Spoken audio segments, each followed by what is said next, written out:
Kamail, hari ini gimana Kamail?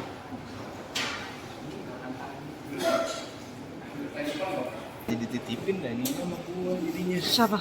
Lina. Nitipin apa nih dia? HP gua kan gua sayang. Ini apa? Ini ada.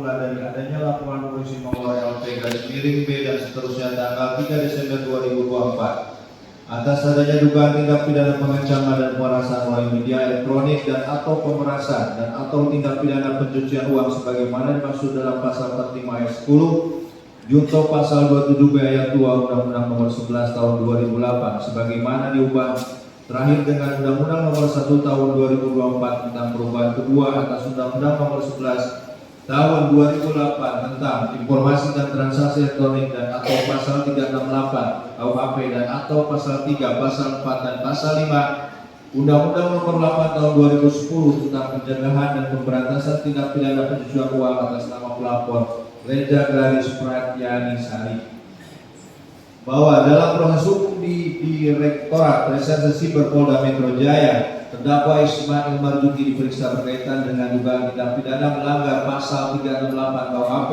atau delik umum, bahkan sampai pada penetapan tersangka pun terhadap diri terdakwa Ismail Marzuki juga menggunakan pasal 368 KUHP atau delik umum. Hal ini sebagaimana terbukti dari adanya surat-surat sebagai berikut. A. Surat pemberitahuan dimulainya penyidikan dan seterusnya tanggal 30 Desember 2024. B. Surat perintah tugas penyidikan dan seterusnya tanggal 18 Februari 2025. C. Surat ketetapan tentang penetapan tersangka dan seterusnya tanggal 18 Februari 2025. D. Surat panggilan tersangka ke-1 dan seterusnya tanggal 18 Februari 2025. E. Surat panggilan tersangka kedua dan seterusnya tanggal 21 Februari 2025. Penangkapan dan penahanan dan seterusnya tanggal 4 Maret 2025. Bahwa menurut hukum setiap orang yang mengalami, melihat, menyaksikan atau menjadi korban tindak pidana berhak melaporkan kejadian tersebut kepada pihak berwenang atau aparat penegak hukum selanjutnya berdasarkan ketentuan pasal 1 angka 24 dan 25 KUHP. Pengertian laporan dan pengaduan adalah sebagai berikut. Pasal 1 angka 24 KUHP,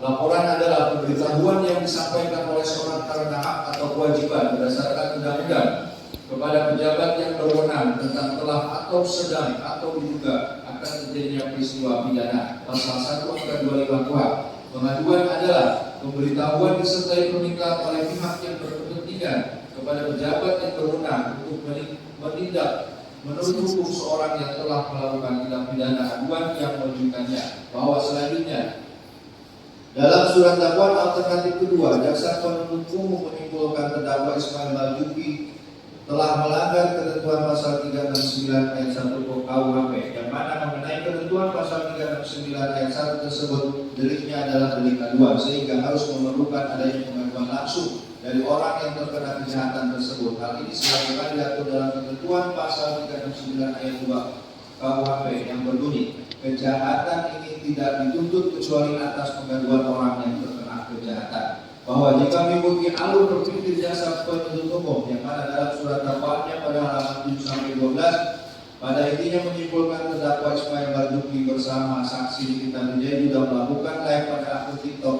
dengan nama akun dan seterusnya, maka secara ilmiah surat dakwaan jaksa penuntut umum tersebut harus dibatalkan atau dinyatakan tidak dapat diterima karena terdakwa Ismail Marzuki tidak pernah melakukan atas produk Kadisda dan produk Glowing Master Seltra Pizza.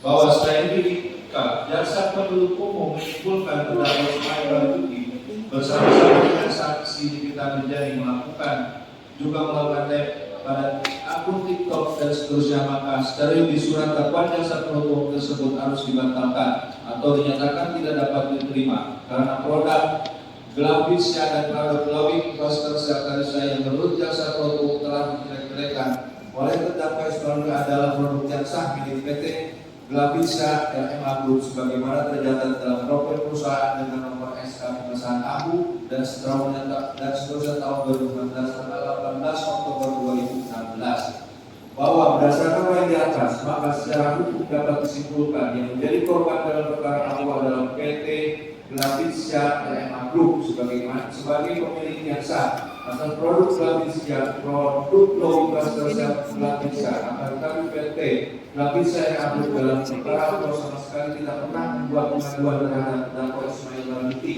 yang melakukan review dengan menjelek-jelekan produk Glavitsia, produk